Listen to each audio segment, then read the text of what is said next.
yang lahir baru pasti mengasihi keluarganya.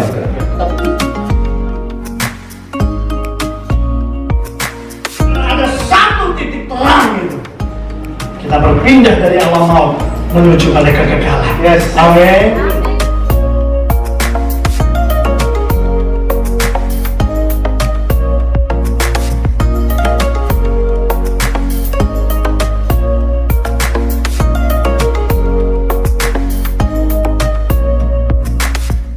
Shalom, selamat datang di Online Sunday Service TYC. Sebelum kita mulai ibadah, mari kita bersatu dalam doa. Tuhan Yesus yang baik, terima kasih Tuhan atas penyertaan-Mu selama seminggu ini. Tuhan, sebentar kami berkumpul melalui di video ini Tuhan, kami mau beribadah bersama-sama menyembah memuji-Mu. Tuhan, biarlah Engkau memberkati setiap kami, agar kami bisa dengan sungguh-sungguh beribadah dan kami bisa mengerti, mendapatkan sesuatu dari firman-Mu. Terima kasih Tuhan, dalam nama Tuhan Yesus kami berdoa dan mengucap syukur. Amin.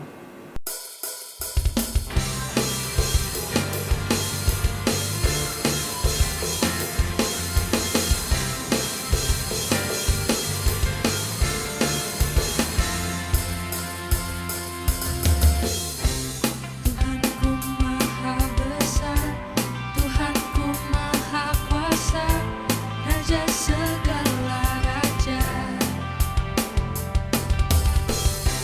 Dia takkan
Ku buka mataku dan lihat wajahmu.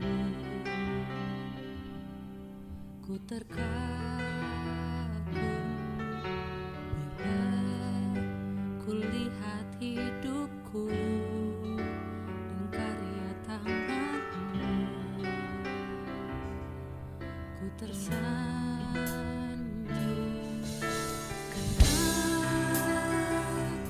semua yang baik dalam hidupku itulah karyamu. Beri kesempatan yang baru dan ku ingin mengenalmu Tuhan lebih dalam dari semua yang ku kenal. Tiada kasih yang melebihimu. Ku ada untuk menjadi penyembahmu.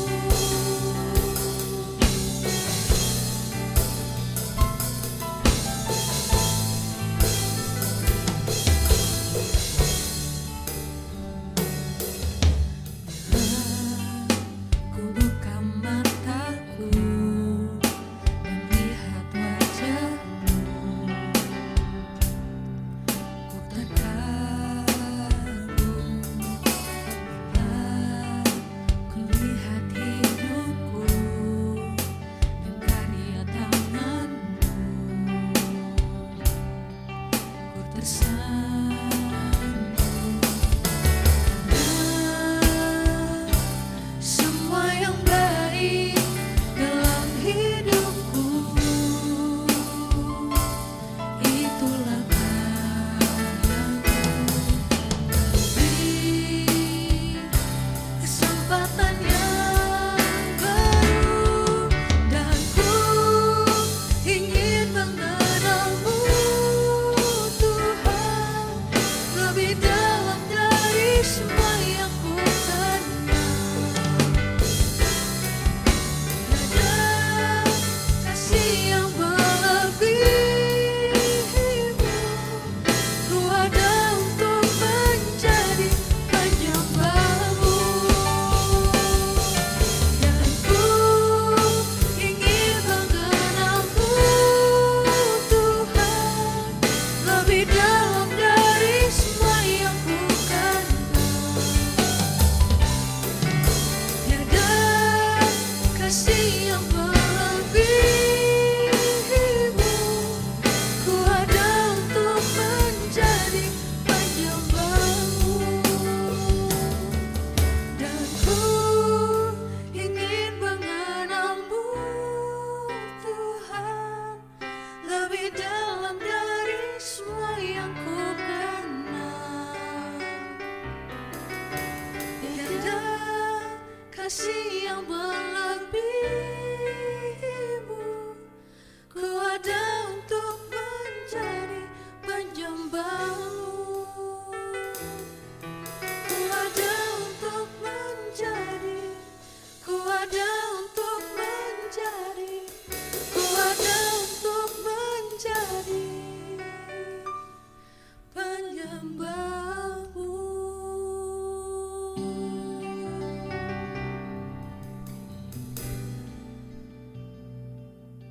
Shalom teman-teman Youth Diaspora yang dikasih Tuhan, dimanapun kita berada. Saya percaya penyertaan Tuhan selalu nyata dalam kehidupan kita. Saya mengucapkan banyak terima kasih untuk kesempatan lagi buat saya untuk menyampaikan firman Tuhan. Dan hari ini saya ingin menyampaikan apa yang sudah saya persiapkan di dalam Kisah Para Rasul pasal 3 ayat 1 sampai yang ke-10. Namun sebelum kita membahasnya, kita merenungkannya, ada baiknya kita bersama-sama bersatu dalam doa. Bapa kami yang dalam kerajaan surga, kami bersyukur untuk kesempatan baik yang Tuhan sudah berikan bagi kami. Hari ini dalam persekutuan ini kami mau mendengarkan firman Tuhan. Baharui kami, pimpin kami untuk dapat mengerti apa yang menjadi kebenaran dalam firman-Mu dalam Alkitab, supaya kami menjadi orang-orang yang mengerti dan mampu untuk menjalani hidup ini sesuai dengan kebenaran firman Tuhan. Serahkan semuanya dalam tangan Tuhan, biar nama Tuhan dipermuliakan. Di dalam nama Yesus kami berdoa mengucap syukur dan sambut firman Tuhan. Teman-teman yang terkasih dalam Tuhan, di dalam Kisah Para Rasul 3 ayat 1-26, ayat 1-10 saja ya. Kita akan baca sama-sama. Kisah Para Rasul pasal 3 ayat 1 sampai yang ke-10. Firman Tuhan mengatakan begini, pada suatu hari menjelang waktu sembahyang, waktu pukul 3 petang, naiklah Petrus dan Yohanes ke bait Allah. Di situ ada seorang laki-laki yang lumpuh sejak lahirnya sehingga ia harus diusung. Nah, tiap-tiap hari orang itu diletakkan dekat pintu gerbang bait Allah yang bernama Gerbang Indah untuk meminta sedekah kepada orang yang masuk ke bait Allah. Nah, ketika orang itu melihat bahwa Petrus dan Yohanes hendak masuk ke bait Allah, ia meminta sedekah. Mereka menatap dia dan Petrus berkata, "Lihatlah kepada kami." Lalu orang itu menatap mereka dengan harapan akan mendapat sesuatu dari mereka. Tetapi Petrus berkata, "Emas dan perak tidak ada padaku, tetapi apa yang kupunyai kuberikan kepadamu. Demi nama Yesus Kristus, orang Nazaret, berjalanlah." Lalu memegang tangan kanan orang itu dan membantu dia berdiri. Seketika itu juga kuatlah kaki dan mata kaki orang itu. Ia melonjak berdiri lalu berjalan kian kemari dan mengikuti mereka ke dalam bait Allah. Berjalan dan melompat-lompat serta memuji Allah. Seluruh rakyat itu melihat dia berjalan sambil memuji Allah. Lalu mereka mengenal dia sebagai orang yang biasanya duduk meminta sedekah di gerbang indah bait Allah. Sehingga mereka takjub dan tercengang tentang apa yang telah terjadi kepadanya. Teman-teman yang dikasihi dalam nama Tuhan Yesus Kristus, ketika kita memiliki pengharapan, maka kita mengharapkan sesuatu dari pengharapan tersebut. Sebagai contoh, kalau ada seseorang yang menaruh pengharapan kepada kita, maka dia membutuhkan atau dia menginginkan sesuatu dari apa yang kita miliki. Misalkan, ketika ada seorang yang dekat dengan kita, bersahabat dengan kita, berteman lama, bohong kalau dia itu berteman, bersahabat, mendekat kepada kita tanpa ada satu tujuan. Ya, tujuannya pasti benar relasi, tetapi pasti ada untung dan rugi mungkin di situ. Nah, saya melihat di sini ada seorang lumpuh yang dimana dia itu lumpuhnya itu bukan baru. Dalam artian bukan terjadi ketika dia sudah umur 5 tahun mungkin, lalu tiba-tiba dia lumpuh. Tetapi dia lumpuh ini sejak lahir, teman-teman. Dia lumpuh sejak lahir. Lalu orang ini sepertinya jadi sebuah pusat perhatian dari beberapa orang. Jadi pusat perhatian dari beberapa orang. Mungkin saja orang-orang pada saat itu melihat ada keuntungan dari si lumpuh ini. Keuntungan dari si lumpuh ini. Sehingga orang lumpuh ini menjadi pengharapan dari orang-orang yang gak lumpuh. Mungkin mereka begitu baik kepada orang lumpuh ini, tetapi sebenarnya ada maksud dan tujuan. Katakan saja di sini orang yang dekat dengan si lumpuh ini adalah keluarga dari si lumpuh. Nah, mungkin daripada si lumpuh ini nggak memiliki sebuah keuntungan, nggak ada keuntungan yang bisa diambil dari si lumpuh, lebih baik dia mengemis saja. Dia mengemis. Setidaknya hidupnya dilihat orang bisa menarik simpati dan akhirnya berempati kepada orang lumpuh ini. Ya, setidaknya dapat receh lah, dapat 1.000 atau 2.000 mungkin di zaman sekarang. Tetapi pada intinya ada orang-orang yang ternyata juga menaruh harapan kepada seorang yang kurang beruntung seperti si lumpuh ini. Sehingga ketika mereka mengusung dia bawa dia ke bait Allah, sebenarnya datang ke bait Allah untuk berdoa atau sembahyang kepada Tuhan, mendekat kepada Tuhan, dengar pengajaran di bait Allah mungkin pada saat itu. Tetapi justru ini dimanfaatkan sebuah momentum di mana menarik sebuah empati.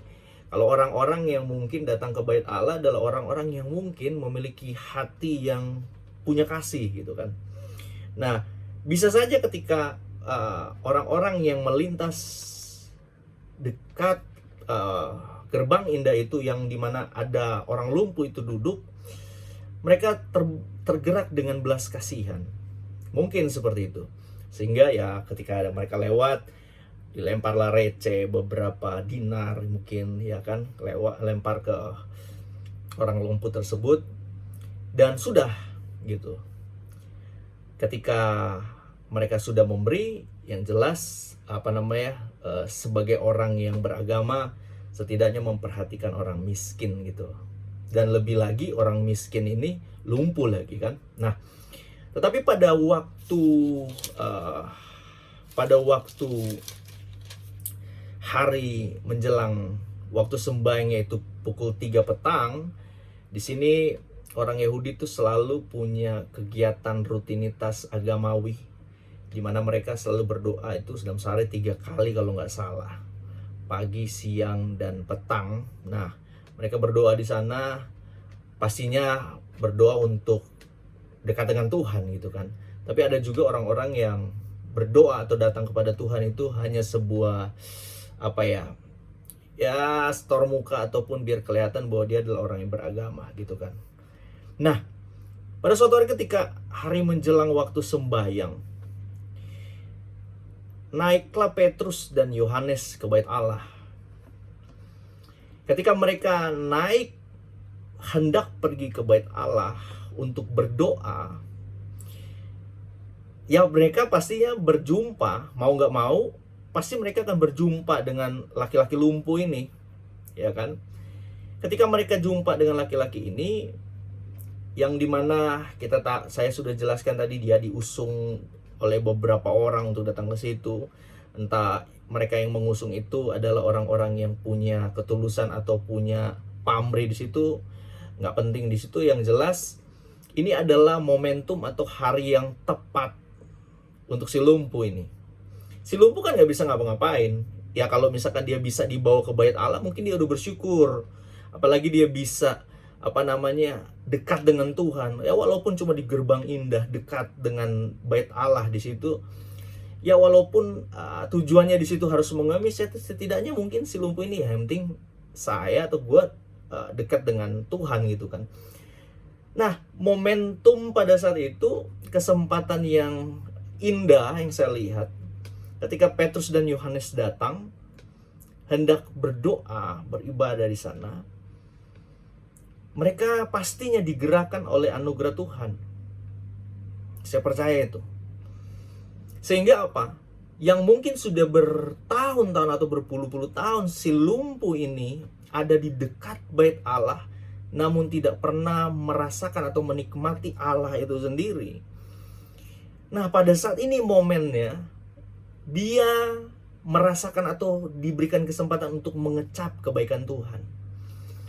Ya, kebaikan Tuhan ya bisa diukur sebagai berkat yang universal, di mana semua manusia mendapatkan berkat, di mana mereka dapat menikmati udara yang segar, matahari, ya kan, dan juga dapat menikmati hal-hal yang lain gitu kan. Tetapi ini ada yang spesial, teman-teman.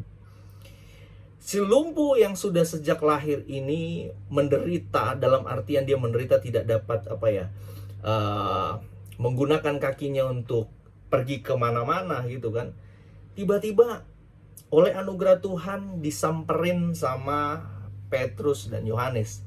Ya memang benar mereka mendengar teriakan atau panggilan dari seorang lumpuh ini, sehingga mereka menghampiri si lumpuh ini. Tetapi si lumpuh ini memang sudah waktunya dibebaskan untuk dapat menerima gitu kan, menerima anugerah Tuhan pada saat itu.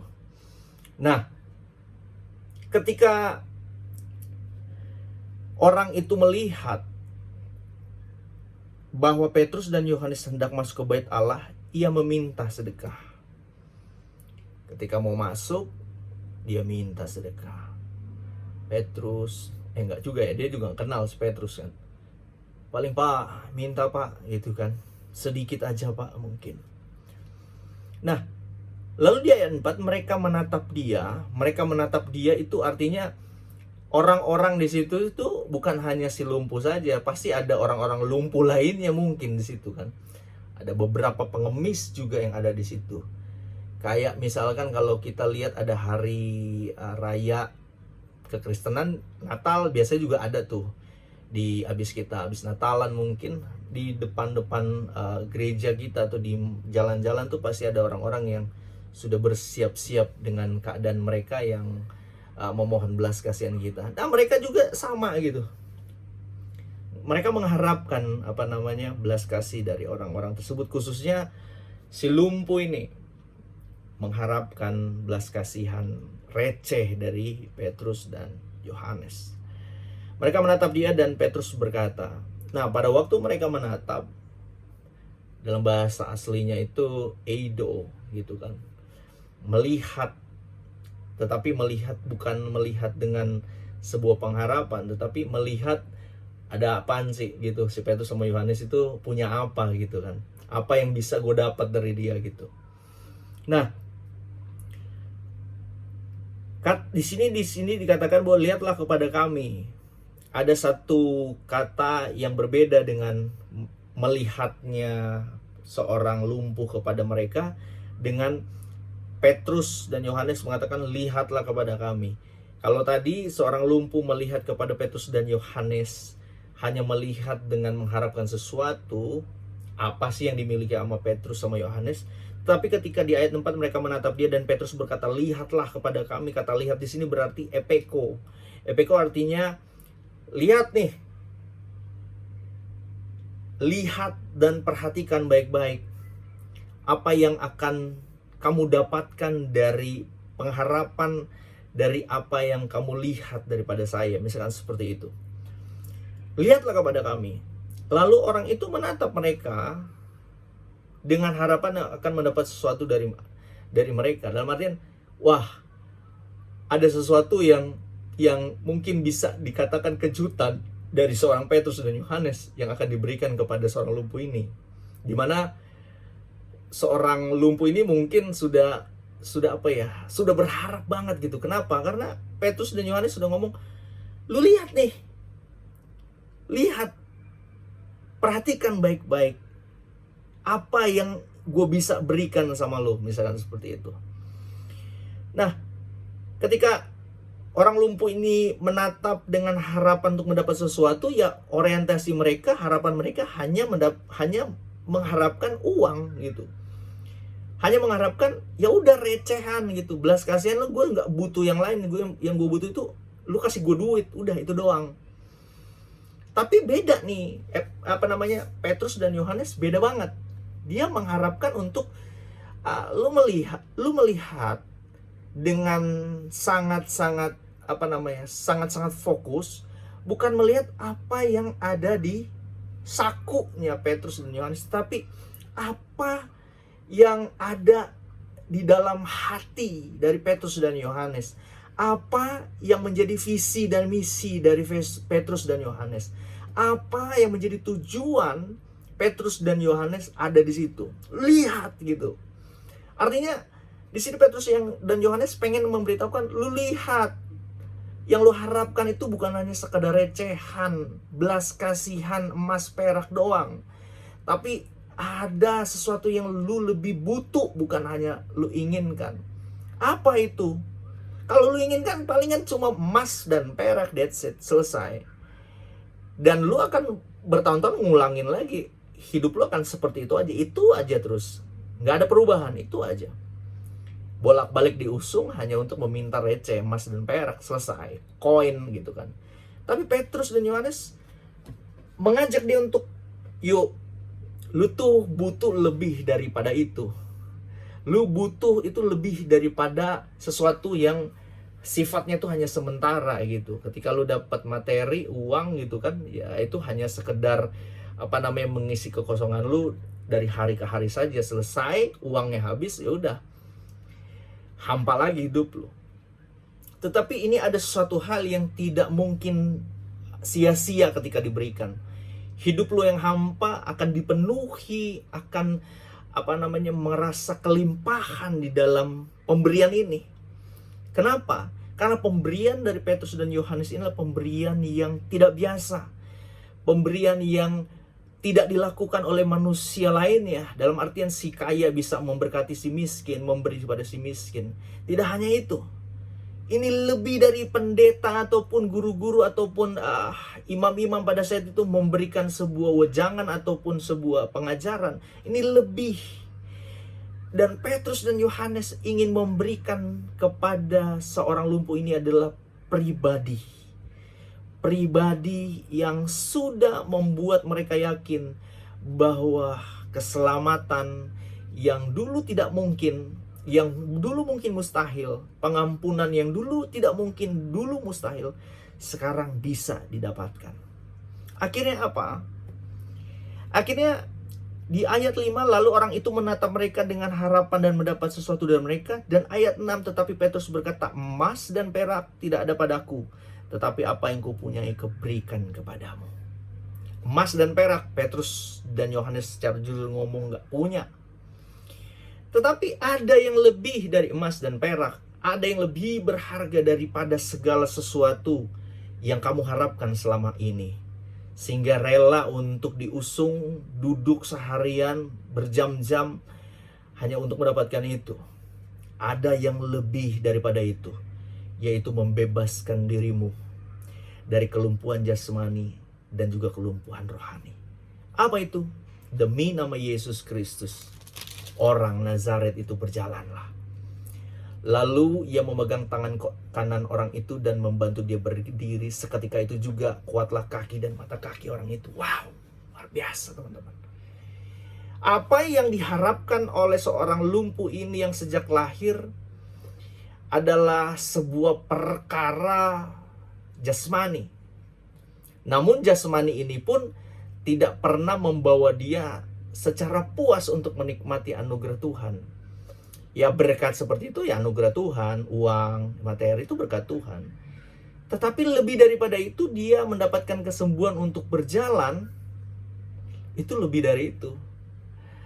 Itu lebih dari itu. Apalagi sudah hopeless. Kenapa? Ini lumpuh dari lahir. Bukan lumpuh karena tabrakan gitu kan. Tapi ini lumpuh dari lahir. Mungkin ketika dia disembuhkan, ini adalah sesuatu hal yang wow, amazed banget, luar biasa. Kenapa? Dari lahir selumpuh, tapi bisa jalan gitu kan. Itu keren banget. Dan itu dia dapatkan. Siapa yang memberikan? Bukan Petrus dan Yohanes, tetapi Yesus Kristus yang dipercaya, yang diyakini sebagai pribadi yang powerful, yang berkuasa. Untuk apa? Untuk menyembuhkan orang yang lumpuh, membuat orang lumpuh bisa berjalan. Entah dia dari lahir ataupun habis tabrakan, tapi kalau sudah berhubungan dengan nama Yesus, nggak ada yang mustahil. Ketika diberikan apa yang paling berharga dari Petrus dan Yohanes, terjadilah mujizat di situ. Kesembuhan terjadi. Seketika itu juga kuatlah kaki dan mata kaki orang itu, yang melonjak berdiri lalu berjalan kian kemari dan mengikuti mereka ke dalam bait Allah. Wow! Bertahun-tahun dia hanya ada di luar bait Allah. Tetapi akhirnya ketika dia berjumpa dengan Petrus dan Yohanes yang membawa Yesus, diperkenalkan kepada orang lumpuh ini. Selain orang lumpuh ini mengalami kuasa mujizat penyembuhan dari kaki yang lumpuh jadi berjalan, dia akhirnya dapat berhadapan dan masuk di dalam relasi persekutuan dengan Allah. Dia masuk teman-teman. Yang dulu dia cuma duduk di depan pintu gerbang indah, sekarang dia masuk. Dia masuk ke bait Allah, ke dalam bait Allah. Dia berjalan dan melompat-lompat serta memuji Allah. Wow, ini keren banget. Yang dia dapatkan bukan hanya sekedar uang receh, tetapi lebih daripada itu, dia mendapatkan apa yang dibutuhkan. Yang dibutuhkan jasmaninya dia dapatkan, lumpuh berjalan. Yang dia butuhkan dari rohaninya, dia dapatkan. Yang dulu mungkin rohaninya hanya sebagai seorang yang beragama saja, tetapi akhirnya hari ini kita melihat dia menjadi orang yang bertuhan. Saya percaya itu. Kenapa? Akhirnya dia datang melompat-lompat serta memuji Allah. Dia bersyukur, dia memuliakan Tuhan. Nah, orang-orang yang ada di situ melihat dia berjalan sambil memuji Allah, lalu mereka mengenal dia sebagai orang yang biasa duduk meminta sedekah di gerbang indah bait Allah, sehingga mereka takjub dan tercengang tentang apa yang telah terjadi. Yang mereka tahu bahwa ini orang dari lahir lumpuh gitu kan, tapi sekarang dia menjadi orang yang mengalami kuasa, mengalami mujizat, udah bisa jalan. Sekarang dia masuk ke bait Allah gitu kan. Berarti ada sesuatu hal yang betul-betul membuat orang ya harus dan pasti tercengang. Kenapa? Kok bisa gitu? Kok bisa? Dalam artian ini orang apa gitu kan yang bisa lakukan ini? Petrus dan Yohanes, teman-teman. Dia nggak bawa sesuatu yang tidak dapat menolong orang. Dia membawa jawaban para manusia. Dia membawa jawaban yang pasti. Yesus Kristus. Dia bawa Yesus Kristus, teman-teman. Yesus Kristus cukup bagi Petrus dan Yohanes untuk menyatakan kepada dunia bahwa dunia nggak butuh apapun. Kita nggak butuh kemegahan. Kita nggak butuh harta. Kita nggak butuh uang yang banyak. Mungkin orang ngomong enak aja, masih kita nggak butuh uang banyak, kita nggak butuh harta, kita butuh itu. Yes, kita butuh itu. Tetapi binasalah dirimu dengan uangmu yang banyak kalau engkau tidak memiliki Kristus. Yang utama adalah kita butuh Dia. Kita butuh Yesus Kristus. Karena Dialah hidup itu. Percuma engkau hidup, kata firman Tuhan, tetapi jiwamu binasa. Teman-teman yang terkasih dalam Tuhan, di akhir-akhir hidup ini, apalagi dalam kondisi hari-hari ini, yang kita butuh dan kita andalkan hanyalah Tuhan, teman-teman. Kita nggak bisa ngapa-ngapain tanpa Tuhan. Kekuatan ekonomimu, kekuatan relasimu, kekuatan dari asetmu, dari perusahaanmu, jabatanmu, nggak bisa nolong kita untuk mendapatkan satu hal yang kekal dan terpenting, yaitu keselamatan. Dan keselamatan itu hanya ada di dalam Tuhan Yesus. Mungkin uangmu dapat mempertahankan hidupmu, tapi sampai kapan? 70 tahun, 80 tahun. Mungkin relasimu dapat menolongmu, tapi sampai kapan? Mungkin orang lumpuh itu bisa bertahan, terus minta-minta, tapi sampai kapan? Mungkin orang lumpuh itu cukup dengan duduk mengemis, dapat uang, pulang gitu. Enak kok, datang diusung, pulang pun diusung pasti. Tapi apakah itu cukup? Enggak. Tapi pada saat itu, hal yang paling penting yang harus orang lumpuh itu terima telah dia dapatkan. Hanya di dalam nama Yesus Kristus kita mendapatkan keutuhan hidup yang kekal. Tuhan Yesus memberkati kita semua. Biarlah firman Tuhan ini menguatkan kita di tengah-tengah kondisi yang tidak baik sekalipun. Tetapi selama Tuhan Yesus itu ada, ingat perkawinan di Kana. Ketika Tuhan Yesus ada, anggur habis pun bisa ada hanya berbekal air biasa. Itu pun air pembasuhan. Tuhan bisa ubah sesuatu yang buruk jadi sesuatu yang baik. Tuhan Yesus memberkati kita semua. Kita berdoa. Terima kasih untuk berkat Tuhan, terima kasih untuk firman Tuhan yang kami dengarkan, kami renungkan secara sederhana. Kami mau belajar dari seorang yang lumpuh yang sejak lahir ini, dia duduk dekat dengan bait Allah, tapi tidak pernah merasakan dan menikmati seperti apa pribadi Allah itu. Kami juga mau Tuhan, untuk terus-menerus dapat membuktikan dan merasakan selama kami menjadi anak-anak Tuhan, apakah kami sudah pernah dan merasakan bagaimana Tuhan menyatakan pribadinya secara langsung di dalam kehidupan kami yang mungkin sedang tidak baik. Tapi dari situ kami akhirnya dapat memandang bahwa Tuhan itu real, Tuhan itu nyata, dan Dia hadir, dan aku telah melihatnya. Terima kasih Tuhan untuk kebaikan Tuhan. Terus pimpin kami selalu dalam pengalaman-pengalaman langkah kaki hidup kami dalam dunia ini. Demi nama Yesus kami berdoa mengucap syukur. Haleluya. Amin. Tuhan Yesus memberkati semua. Saudaraku, kita akan menutup ibadah kita pada siang hari ini, dan saya berterima kasih mengucap syukur untuk hambanya yang sudah memberkati kami di DYC. Terima kasih buat pelayanannya, dan kita senantiasa berdoa supaya Tuhan memberkati pelayanan, Tuhan berkati usaha, Tuhan berkati aktivitas sehari-hari, dan nama Tuhan sungguh dipermuliakan. Mari kita bangkit berdiri dan kita akan berdoa dan menutup dengan doa berkat. Oh ya, nanti setelah doa berkat kita akan berikan persembahan, karena ini minggu pertama saudara-saudara bisa memberikan persembahan persepuluhan atau persembahan untuk diaspora atau untuk DYC. Dan saudaraku, saya mengingatkan untuk kita menambahkan Rp7 di setiap persembahan yang kita berikan, dan itu menandakan bahwa persembahan ini akan masuk dalam pelayanan DYC. Tuhan memberkati. Mari kita bangkit berdiri sekali lagi dan kita mau bersatu dalam doa. Bapa, kami ucap syukur Tuhan buat siang hari ini. Kembali lagi ya Tuhan, DYC boleh hadir di tengah-tengah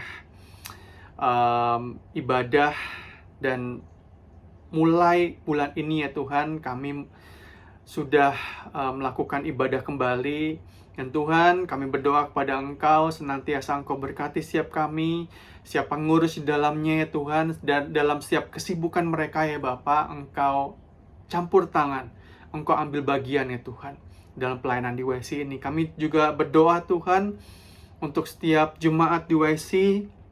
Tuhan sertai langkah kehidupan kami, Tuhan sertai aktivitas kami, Tuhan berkati pekerjaan kami, bahkan pendidikan kami, sekolah kami ya Bapa. Bapa, banyak hal yang kami khawatirkan dalam hidup ini ya Tuhan, tapi kami miliki Allah yang seperti Engkau. Kami memiliki Kristus yang berdiam dalam diri kami, yang senantiasa memberikan kami ketenangan, dan itu ya Bapa membuat kami ya Tuhan bersuka cita ya Bapa, membuat kami bersemangat melayani, bersemangat untuk belajar, bersemangat untuk bekerja, dan melalui kami Tuhan, kami percaya ya Bapa, Namamu sungguh dipermuliakan ya Tuhan. Tuhan, kiranya Kau berkati keluarga kami, berkati orang tua kami, berkati kakak, adik, seluruh keluarga kami ya Tuhan, Engkau peliharakan ya Tuhan. Dan biarlah ya Bapa, Engkau berkati setiap kami juga ya Tuhan, dalam keseharian kami, dalam setiap aktivitas kami. Tuhan, apabila di antara kami ada yang sakit, Tuhan tilik kami, Tuhan lawat kami, dan Tuhan sembuhkan kami di dalam nama Yesus. Apabila di antara kami Tuhan adalah dalam masa penyembuhan, Tuhan berikan kami kekuatan ya Bapa, berikan kami sukacita terus Tuhan, bahwa dalam diri kami Tuhan ada Engkau, Sang Tabib yang menyembuhkan kami, dan kami sungguh berucap syukur untuk itu Tuhan. Terima kasih ya Bapa. Terima kasih Tuhan untuk persekutuan ini. Kiranya Tuhan memberkati persekutuan ini sekali lagi di dalam nama Yesus. Terima kasih Tuhan. Dan inilah kami Tuhan, kami siap untuk menerima berkat-Mu, anak-anak muda. Tengadakanlah kedua tangan-Mu, arahkanlah pikiran dan hati-Mu, dan terimalah berkat daripada Tuhan. Tuhan memberkati Engkau dan melindungi Engkau. Tuhan menyinari Engkau dengan wajah-Nya dan memberi Engkau kasih karunia. Tuhan menghadapkan wajah-Nya kepadamu dan memberi Engkau damai sejahtera. Dan siap kita sudah diberkati, katakan amin. Beri kemuliaan buat Tuhan. Selamat hari Minggu, sampai bertemu minggu depan. Tuhan memberkati.